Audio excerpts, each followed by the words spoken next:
Lectura comentada de la Biblia.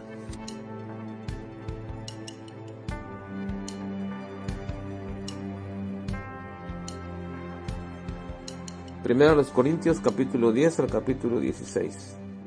Norma suprema en la iglesia, todo para la gloria de Dios. Dios no es un Dios de confusión. El amor de Dios y el amor a su venida.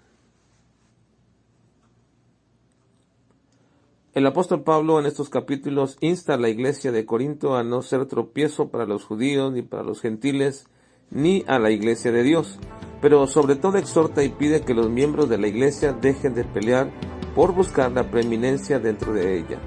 Bajo una visión equivocada, los corintios pensaban que había ciertos dones que eran mejores que otros, más vistosos, más atrayentes e incluso de mayor provecho para la iglesia, y al parecer esa visión errónea establece que la verdadera unidad que se buscaba dentro del cuerpo, que es la iglesia, estaba en función y en medida de cada uno de los miembros, que asume con responsabilidad y con gozo la función que le fue dada mediante su don para provecho de todo el cuerpo, y que el funcionamiento del cuerpo no depende de un solo miembro, sino de muchos, y que ninguna función desarrollada por un miembro es menor o más baja estima que la de otros, porque no hacen lo que ellos quieren, sino lo que el Espíritu les ha dado para que hagan. Así que aprendamos esto, dice el apóstol Pablo, para que no haya desaveniencia en el cuerpo, y todos los miembros se procuren y se cuiden unos a otros. Entonces debemos preguntarnos, ¿hay alguna labor o función que yo pueda hacer dentro del cuerpo de Cristo? ¿Voy desarrollándome cada vez mejor en esa función? Porque en cuanto al lugar que Dios me ha dado en el cuerpo, que es la iglesia, ya sé cuál es y cómo debo hacerlo. Pero toda regla en cualquier función y actuar que yo pueda tener dentro de la iglesia en mi desarrollo es y será siempre para la gloria de Dios. Esa es la norma que debe regular todas mis acciones. Así que Pablo enseña en el capítulo 10 que todas las cosas deben ser hechas para la gloria de Dios. En este capítulo se trata de la idolatría y está en función de aquella comida que se ofrecía a los ídolos.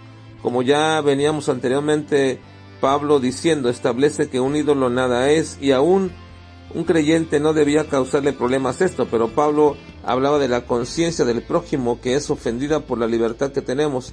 Ciertamente no hay nada que podamos comer o beber si lo hacemos en acción de gracias que pueda ofender a otros ni a Dios. Y aún Pablo dice que porque ha de ser coartada nuestra libertad por la conciencia del hermano débil, pero si queremos usar de excusas esto para participar de cosas inapropiadas para los creyentes o de beber alcohol aunque sea solo un poco, entonces deberíamos primero, antes de hacerlo, ser sinceros si cumplimos con las dos condiciones que rigen nuestra libertad en Cristo.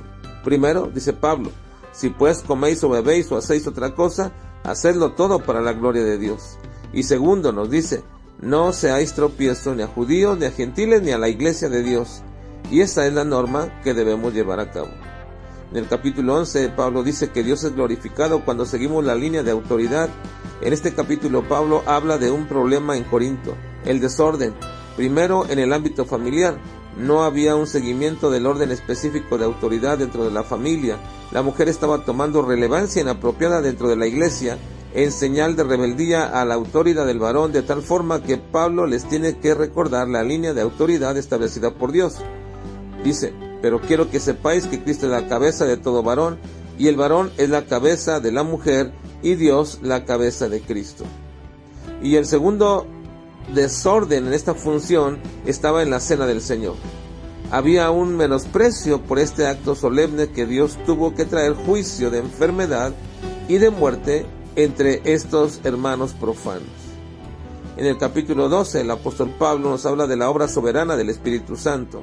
El asunto del desorden continúa en este capítulo y tiene que ver con el mal uso de los dones espirituales. Pablo tiene que recordarles que los dones no son de ellos ni para ellos, tienen el propósito de edificar a la iglesia y de glorificar a Dios. En esta exhortación Pablo establece la preeminencia y la soberanía del Espíritu Santo y lo hace poniendo de entrada una condición necesaria para la salvación, la obra del Espíritu Santo. Dice Pablo: por tanto, os hago saber que nadie que hable por el Espíritu de Dios llama anatema a Jesús, y nadie puede llamar a Jesús Señor, sino por el Espíritu Santo. Y luego sigue estableciendo una soberanía en la vida del creyente al decirles: pero todas estas cosas las hace uno, y el mismo Espíritu, repartiendo a cada uno en particular como Él quiere. Nuestra vida espiritual depende desde su nacimiento hasta la culminación de ella con el Señor, de la obra soberana del Espíritu Santo. En el capítulo 13 nos dice que el verdadero amor procede de Dios porque Él es amor. La clase de amor de Jesucristo por Pablo en este capítulo no puede ser humano, esa clase de amor es divino. Y algunos piensan que esta descripción no es más que una analogía o una expresión literaria llamada sinécdoque, donde se le llama a algo por el nombre de otro, porque mantiene una relación estrecha. En este caso, la descripción del amor no es otra cosa que la descripción de la preciosa persona de nuestro amado Señor Jesucristo, de donde viene el amor de esta calidad que podríamos demostrar si estamos en Él y vivimos en el Espíritu, porque el verdadero amor viene únicamente de Dios. En el capítulo 14 dice el apóstol Pablo que Dios no es un Dios de confusión.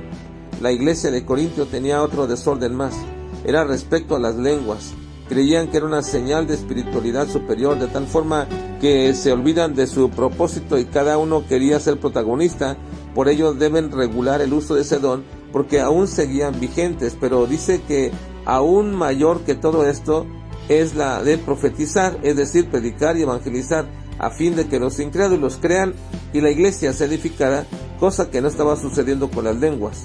Finalmente deben hacer todo en orden para Dios, para que Él sea glorificado, porque Pablo dice: pues Dios no es Dios de confusión, sino de paz, como en todas las iglesias de los santos. En el capítulo 15 el apóstol Pablo habla de la ignorancia de Dios, que es la ignorancia de sus perfecciones.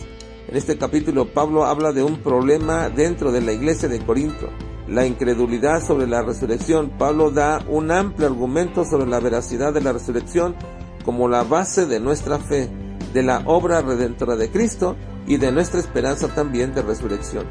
Sobre todo el hecho de que Cristo resucitó, y eso es parte del evangelio que se predica y en nuestra misma esperanza. Por la razón por la cual los corintios no creían en la resurrección es por el hecho que muchos de ellos no conocían a Dios, ignoraban el poder de Dios y de todas sus perfecciones. Pablo le recrimina esto diciendo en el versículo 34: velad debidamente y no pequéis, porque algunos no conocen a Dios, y para vergüenza vuestra lo digo. Pablo termina su carta a los Corintios en el capítulo 16 diciéndonos que debemos amar la venida de Cristo. Si no, seremos un anatema. Pablo se despide y nos da recomendaciones respecto a la ofrenda para los santos, el amor con que debes actuar y la sujeción a los líderes espirituales, y termina con una tremenda amonestación a una iglesia de Dios, pero que está mal enfocada y desordenada. Los conmina a poner su mirada en el cielo y a dejar su amor por lo terrenal. Qué tremenda exhortación, pertinente también para nuestra iglesia hoy día. Y dice: el que no amare al Señor Jesucristo sea anatema. El Señor viene.